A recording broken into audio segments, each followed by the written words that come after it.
حامدا و مسلیا ان اللہ و ملائکتہ یصلون علی النبی یا ایھا الذین آمنوا صلوا علیہ وسلموا تسلیما. باواد بلند پڑھیے الصلاۃ والسلام علیک یا سیدی یا رسول اللہ وعلی آلک و اصحابک یا سیدی یا محبوب رب العالمین. آج ہم انشاءاللہ العزیز تعوذ کی تفسیر پڑھیں گے.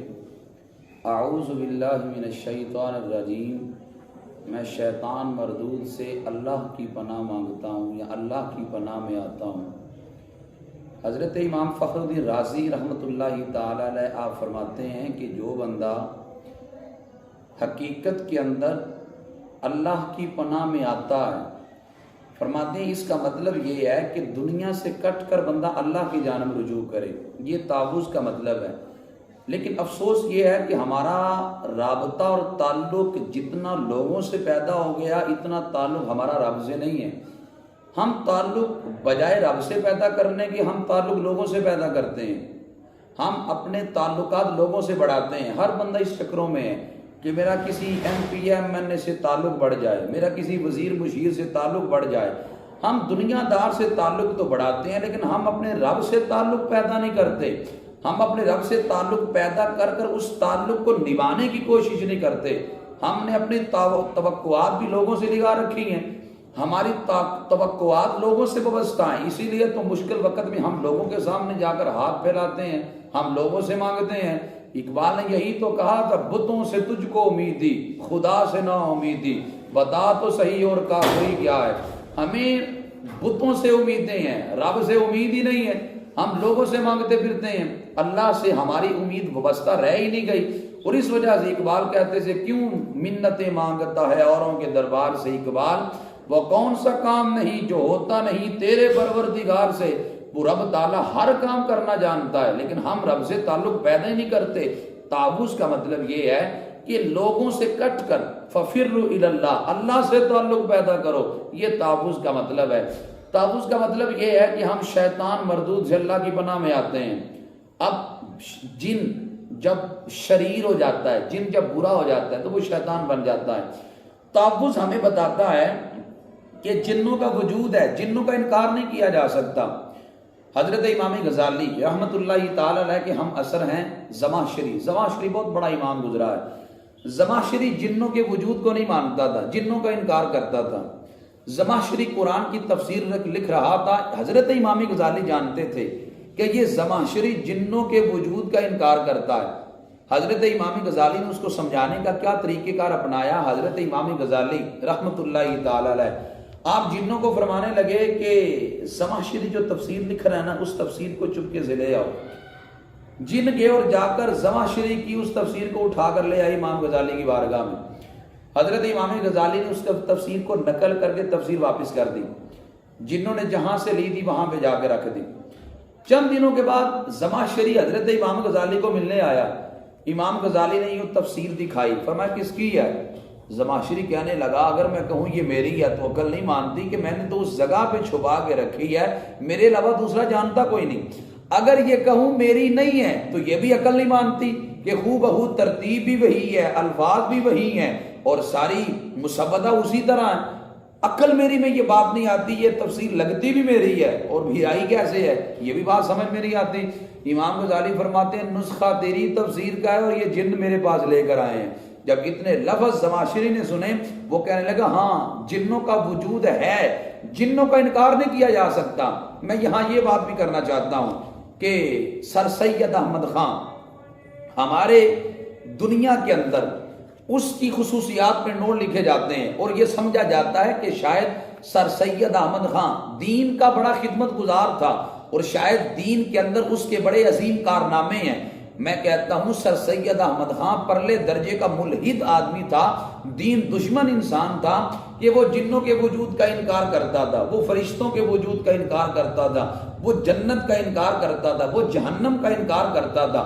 جو دین کی اتنی بنیادی باتوں کا انکار کرتا ہو تو مجھے بتائیں پھر کیسے یہ سوچا بھی جا سکتا ہے کہ وہ مسلمان ہے. اب پرلے درجے کا وہ ملحد آدمی تھا. سر سید نے گھر کے اندر کتا پالا تھا. ایک طالب علم اس کو ملنے کے لیے آیا تو اس نے پوچھا یہ تو نے کتا کیوں پال رکھا ہے؟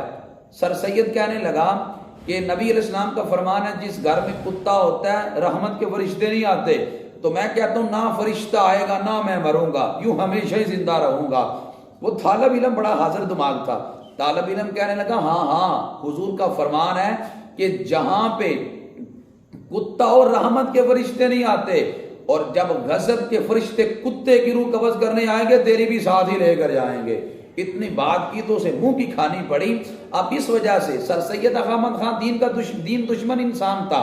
اب جنوں کے وجود کا میں کہتا ہوں قرآن کے اندر سورہ جن کے موجود ہوتے، جنوں کا انکار کرنا حماقت اور بے وقوفی نہیں تو اور کیا ہے۔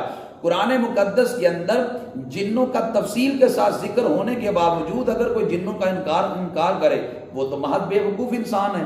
تو تعوذ کے اندر ایک تو جنوں کے وجود کا اقرار کیا گیا اور اس کو ثابت کیا گیا کہ جن موجود ہیں، اور جن جب شریر ہو جاتا ہے تو اسی کو شیطان کہتے ہیں۔ اور نمبر 3، اس تعوذ سے ہمیں شیطان کے حربوں کا پتہ چلتا ہے کہ شیطان کس کس انداز میں انسان پر حملہ آور ہوتا ہے، کس کس انداز میں وہ انسان پہ حملہ کرتا ہے۔ جناب نوح علیہ السلام جب کشتی نوح جودی پہاڑ سے لگی تو حضرت نوح علیہ السلام کشتی سے اترے تو شیطان آ گیا۔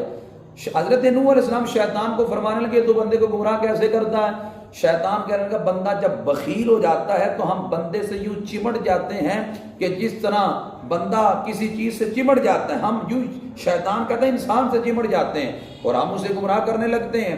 اور پھر تفسیر عزیزی کے اندر حضرت شاہ عبد العزیز محدث دہلوی رحمت اللہ تعالی علیہ نے بڑی عجیب بات لکھی اور بڑی قابل غور ہے، دل کے کانوں سے سننا۔ حضرت موسیٰ علیہ السلام اللہ تعالیٰ سے ہم کلام ہونے کے لیے کوہ طور پہ جا رہے تھے تو راستے میں شیطان بیٹھا رو رہا تھا۔ یہاں سے پتہ چلتا کہ ہر رونے والا سچا نہیں ہوتا، عورتیں رو کر اپنے آپ کو سچا ثابت کر لیتی ہیں، تو ہر رونے والا سچا نہیں ہوتا جب تک تحقیق نہ کر لی جائے آیا اس معاملے میں کتنی صداقت ہے۔ شیطان بیٹھا رو رہا ہے، جناب موسیٰ علیہ السلام نے وجہ پوچھی کہ تیرے رونے کی وجہ کیا ہے؟ شیطان کہنے لگا میں نے آدم علیہ السلام کو سجدہ نہیں کیا، میں نے اللہ کا حکم نہیں مانا، مجھے احساس ہو گیا ہے کہ میں نے غلطی کی ہے۔ آپ رب کی بارگاہ میں جا رہے ہیں اللہ سے ہم کلام ہونے کے لیے، رب تعالیٰ سے پوچھئے گا کیا میرے لیے معافی کی گنجائش ہے کہ نہیں؟ جناب موسیٰ علیہ السلام رب کی بارگاہ میں ہم کلام ہونے کے لیے گئے، رب تعالیٰ سے پوچھا تو رب نے فرمایا پیارے موسیٰ اگر شیطان آج بھی آدم علیہ السلام کو سجدہ کر لے تو میں آج بھی معاف کرنے کو تیار ہوں۔ حضرت موسیٰ علیہ السلام نے آ کر شیطان کو بتایا، شیطان نے جب یہ سنا تو کہنے لگا اے موسیٰ رب سے جا کر پوچھئے میں کس کو سجدہ کروں، آدم علیہ السلام تو دنیا پہ نہیں، میں کس کو سجدہ کروں؟ حضرت موسیٰ علیہ السلام دوبارہ گئے، رب تعالیٰ نے فرمایا اگر وہ آج بھی جا کر آدم علیہ السلام کی قبر کو سجدہ کر دے تو میں آج بھی معاف کرنے کو تیار ہوں۔ جس وقت حضرت موسیٰ علیہ السلام آئے شیطان اسی جگہ بیٹھا رو رہا تھا، آ کر بتایا آج بھی اگر تو جا کر حضرت آدم کی قبر کو سجدہ کر رہے تو رب معاف کرنے کو تیار ہے۔ اتنے لفظ جب شیطان نے سنے تو آنسو پونچھ کر غصے میں آ کر کہنے لگا میں نے زندہ کو سجدہ نہیں کیا، مردے کو سجدہ کیسے کروں گا؟ یہاں سے پتہ چلتا ہے جو آج لوگ انبیاء کو معاذ اللہ ثم معاذ اللہ مردہ مانتے ہیں، غور تو کرے ان کا کنیکشن کہاں پہ جا کے ملتا ہے۔ اور یاد رکھیں یہاں سے یہ بات روزے روشن کی طرح عیاں ہو گئی کہ نبیوں کو مردہ ماننا یہ شیطان کا کام ہے، نبیوں کو زندہ مارنا میری سرکار کا فرمان ہے۔ نبی علیہ السلام نے فرمایا الانبیاء احیاء فی قبورہم یصلون، انبیاء قبروں میں زندہ ہیں، نمازیں بھی ادا کرتے ہیں۔ اب شیطان نے حضرت موسیٰ علیہ السلام کو کہا آپ نے میری بات جو میں چاہتا تھا وہ کی، آپ کا مجھ پہ احسان ہے، اب میں آپ کو کچھ باتیں بتانا چاہتا ہوں۔ موسیٰ علیہ السلام فرمانے لگے ہاں بتا کیا کہنا چاہتا ہے؟ شیطان کہنے لگا پہلی بات یہ ہے کہ انسان جب غصے کی حالت میں ہوتا ہے، شیطان نے کہا 3 موقعوں پر ہم انسان پہ حملہ زیادہ کرتے ہیں۔ اب وہ 3 موقع بڑے اہم ہیں، اب شیطان جو 3 موقع بتا رہا ہے پتا چلا ہمیں ان موقعوں کو سمجھ کر ان سے بچنا چاہیے تاکہ شیطانی حملوں سے ہم بچ سکیں۔ شیطان موسیٰ علیہ السلام سے کہنے لگا جس وقت انسان غصے کی حالت میں ہوتا ہے، شیطان کہتا ہے اس وقت بجائے اس کے خون میں گردش کرنے کے ہم پورے جسم میں بھی گردش کرتے ہیں۔ تو یوں شیطان کہتا ہے جب بندہ غصے میں ہوتا ہے تو اس کی لگام ہمارے ہاتھ میں ہوتی ہے، ہم جو مرضی اس کے منہ سے نکلوا دیں۔ مجھے بتائیں ہاں ذرا بول کے، معاشرے کے اندر کیا طلاق خوشی کے اندر ہوتی ہے یا غصے کے اندر ہوتی ہے؟ طلاق یقیناً غصے کے اندر ہوتی ہے۔ اب بندہ طلاق دینے کے بعد کہتا ہے جی مجھے تو پتہ ہی نہیں چلا کہ میں نے بیوی کو طلاق دے دی، میری بیوی نکاح سے نکل گئی۔ پھر جا کر علماء کے پاس جا کر اپنے دکھ درد کو بیان کرتا ہے اور کہتا ہے جی میرے لیے قرآن نکالیں۔ اب تیرے لیے شریعت تو رات تب نکالتی تھی جب تو طلاق دینے سے پہلے شریعت کے مسائل سیکھتا۔ ظلم ہم تو یہ کرتے ہیں اپنی جانوں پہ کہ شریعت کے مسائل سیکھتے نہیں، جب پانی سر سے گزر جاتا ہے پھر ہم علماء کو کہتے ہیں کہ ہمارے لیے کوئی شریعت میں راہ پیدا کرو۔ علماء شریعت بناتے نہیں ہیں، علماء شریعت بتاتے ہیں۔ کیا مطلب علماء کو یہ نہ کہنا ہمارے لیے کوئی راہ نکالو جب شریعت نے راہ رکھی نہ ہو، علماء تمہارے لیے کہاں سے بھی راہ نکالیں؟ یہ تو ضروری تھا کہ نکاح کے بعد طلاق کے مسائل سیکھنا فرض ہو جاتا ہے تاکہ بندہ طلاق کے مسائل سیکھے، اور تاکہ طلاق اگر ضرورت کے پیش نظر دینی بھی پڑے، ایک دے دو دے، ضروری ہے 3 سے نیچے ہمارا کام ہی نہیں چلتا۔ اب غصے کے اندر طلاقیں ہوتی ہیں۔ حضرت امام جعفر صادق رضی اللہ تعالیٰ عنہ وہ فرمایا کرتے تھے کہ غصہ ہر برائی کی چابی ہے۔ غصے سے بچنا کتنا ضروری ہے۔ کسی نے حضرت عبداللہ بن مبارک سے پوچھا تھا حسن اخلاق کو 2 لفظوں میں بیان کرو۔ حضرت عبداللہ بن مبارک فرمانے لگے غصے کو چھوڑ دینا ہی اچھا اخلاق ہے، کہ جو بندہ غصے کو چھوڑ دیتا ہے فرمایا سمجھ لو کہ اس کا اخلاق بڑا اللہ ہے۔ لیکن آج بڑی بڑی بیماریاں نا دنیا کے اندر، بلڈ پریشر کی بیماری ہے، شوگر کی بیماری ہے، بڑی بڑی بیماریاں ہیں، لیکن اس وقت ہر بندے کو جو بیماری لگی ہوئی ہے الا ماشاءاللہ اکثر کو جو بیماری لگی ہے وہ ہے آوازاری کی بیماری۔ ہر بندہ آوازار ہے، ہر بندہ۔ آپ کسی کو بات کر کے دیکھیں مزاج بن گیا ہے، اینٹ کا جواب پتھر سے دینے کا یہ مزاج ہے۔ جھگڑے ہمارے معاشرے میں کیوں ہوتے ہیں؟ بھائی اس نے مجھے گالی دی، اچھا میں کہتا ہوں اس نے گالی دی ہے تو تیرا ہاتھ اتر گیا ہے، تیری ٹانگ اتر گئی ہے، آنکھ نکل گئی ہے، اگر اس نے گالی نکالی ہے تو مجرم شریعت کا وہ ٹھہرا ہے۔ حضرت عیسیٰ علیہ السلام گزر رہے تھے تو یہود نے جناب عیسیٰ علیہ السلام کو برا کہا، تو حضرت عیسیٰ علیہ السلام نے آگے سے دعائیں دی۔ لوگوں نے کہا حضرت عیسیٰ علیہ السلام سے یہود نے آپ کو برا کہا، آپ نے الٹا ان کو دعائیں دی، اس کی کیا وجہ ہے؟ حضرت عیسیٰ علیہ السلام فرمانے لگے جو برتن کے اندر ہوتا ہے باہر بھی وہی آتا ہے۔ فرمایا ان کے اندر گند ہے، گند ہی باہر نکلا ہے، میرے اندر نور ہے تو نور ہی باہر نکلا ہے۔ جو بندہ بات بات پہ گالی نکالتا ہے، گالی نکالنا جس کا تقیہ کلام ہے، تو ہمیں بدلہ لینے کی ضرورت کیا ہے؟ اس بندے کے اندر ہے ہی گند، تو گند سے خیر کی کیا توقع ہے؟ اس وجہ سے وہاں تھے تو گند کی توقع ہے، خیر کی تو توقع ہے ہی نہیں۔ اس وجہ سے غصے سے پرہیز کرنا، چھوٹی چھوٹی باتوں پہ ہم ہائپر ہو جاتے ہیں، چھوٹی چھوٹی باتوں پہ تحمل رہا ہی نہیں، برداشت کا مادہ ہمارے اندر رہا ہی نہیں۔ اسی لیے میرے نبی علیہ السلام نے کہا تھا لیس الشدید بسرعہ انما شدید الذی یملک نفسہ عند الغضب، او کما قال علیہ السلام۔ حضور نے فرمایا طاقتور وہ نہیں ہے کہ جو کسی کو میدان میں بچھاڑ دے، فرمایا طاقتور وہ ہے جو غصے پہ قابو پا سکے۔ ہم میں سے ہر بندہ دیکھے ہم کتنا کو غصے پہ قابو پاس، چھوٹی چھوٹی باتوں پہ غصہ کرتے ہیں۔ گھر کے اندر ہنڈیا پکی تھی، سالن سامنے رکھا گیا، کھانے لگے ہیں، نمک زیادہ ہے غصے میں آ گئے ہیں، مرچ زیادہ ہے غصے میں آ گئے، چھوٹی چھوٹی باتوں۔ ایک اللہ کے ولی تھے تو ان کی عورت نے کھانا پکا کے سامنے رکھا، انہوں نے کھایا تو نمک بہت تیز تھا، دل میں خیال آیا کہ میں اس کو ڈانٹوں کہ اس نے کیا تماشا بنا رکھا ہے، روزانہ نمک زیادہ کر دیتی ہے۔ فرماتے ہیں اگلا خیال یہ آیا یار یہ بھی رب کی بندی ہے، میں رب کی بندی سمجھ کے اس کو معاف کر دیتا ہوں۔ جب انہوں نے اپنی بیوی کو اللہ کی بندی سمجھ کر معاف کر دیا، یہی عمل ان کی بخشش کا سبب بن گیا۔ اور یار پتہ نہیں کون سا عمل اللہ کو ہمارا پسند آ جائے، ہم معاف کرنا سیکھیں۔ اور غصے کے اندر شیطان ہم پر حملہ آور زیادہ ہوتا ہے، یہی شیطان نے موسیٰ علیہ السلام کو کہا۔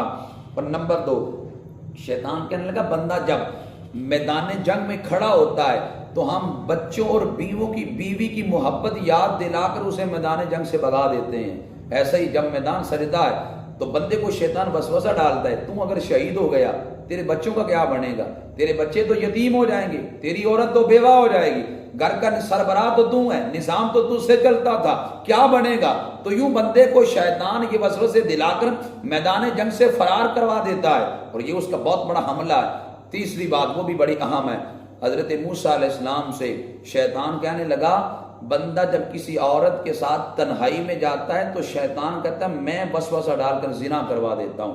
میں وہاں پہ نبی علیہ السلام نے فرمایا کہ جس جگہ پہ مرد اور عورت تنہائی میں ہوتے ہیں تیسرا وہاں پہ شیطان ہوتا ہے.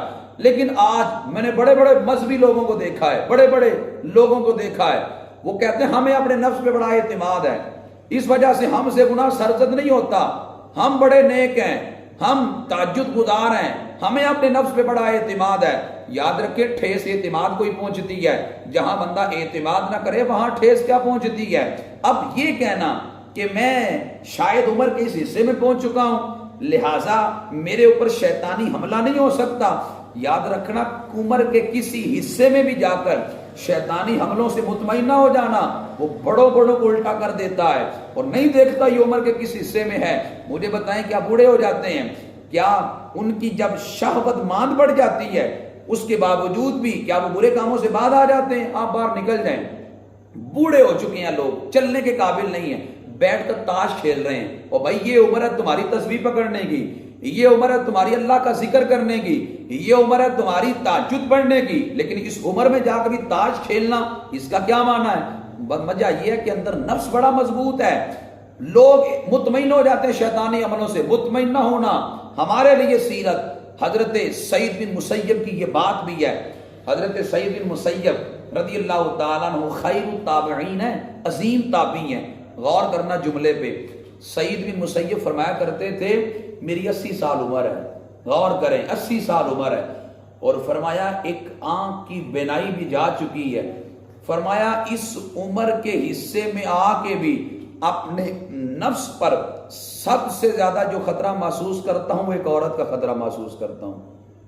وہ اتنے عظیم تابعی ہو کر, اتنے صحابہ کی زیارت کر کے بھی انہیں اپنے نفس پر خطرہ ہے شیطان حملہ نہ کر دے. آج میں اور آپ کیوں مطمئن ہو گئے کہ ہم پر شیطان حملہ نہیں کر سکتا؟ شریعت سب کے لیے ایک ہے, پیر کے لیے بھی وہی شریعت ہے, مرید کے لیے بھی وہی شریعت ہے, اور عالم کے لیے بھی وہی شریعت ہے, ہر شاگرد کے لیے بھی وہی شریعت ہے. شریعت کا پیمانہ سب کے لیے یکساں ہے, ہر ایک کو شریعت کے پیمانے پہ عمل کرنے کی ضرورت ہے. کوئی بندہ شریعت سے بالا تر نہیں ہے. جو عورتیں اپنے پیر کے پاس جاتی ہیں اس پیر سے پردہ کرنا ضروری ہے. میرے امام محمد رضا نے فتاوی رضویہ شریف کے اندر لکھا کہ فرمایا عورت اپنے پیر سے بھی پردہ کرے, مت وہ سمجھے یہ میرا باپ ہے, ہاں روحانی باپ کا وہ درجہ ضرور رکھتا ہے, لیکن اس سے بھی پردہ کرنا عورت کے لیے ضروری ہے. اور پھر ان 3 حملوں سے شیطان حملہ آور انسان پہ ہو جاتا ہے. اور یہ تابوس کا معنی مفہوم تھا جو میں نے آپ کی خدمت میں عرض کیا. اور حضرت امام حسن بصری رضی اللہ تعالیٰ عنہ آپ فرماتے تھے جو بندہ حضور قلب کے ساتھ شیطان سے پناہ مانگتا ہے تو فرمایا اللہ تعالیٰ انسان اور شیطان کے من 300 پردے ڈال دیتا ہے, اور ایک پردے کا فاصلہ زمین و آسمان کے درمیان تک کا ہے. صدق کے دل کے ساتھ, حضور قلب کے ساتھ جو شیطان سے پناہ مانگتا ہے اللہ اسے پناہ دیتا ہے. اور اس وجہ سے, اور اللہ کہتا ہے جب بھی تم قرآن کی تلاوت کا آغاز کرو تو تعوذ سے ابتدا کرو. جب بندہ تعوذ پڑھتا ہے شیطان دفع ہو جاتا ہے, اللہ کی رحمتوں کا نزول ہوتا ہے. جب اللہ کی رحمتیں برستی ہیں تو پھر قلب میں بھی نور آتا ہے, سرور آتا ہے, پھر زندگی میں انقلاب آتا ہے. دعا کرتا ہوں اللہ مجھے اور آپ کو ان باتوں پہ توفیق عمل عطا فرمائے. وما علی الا البلاغ المبین.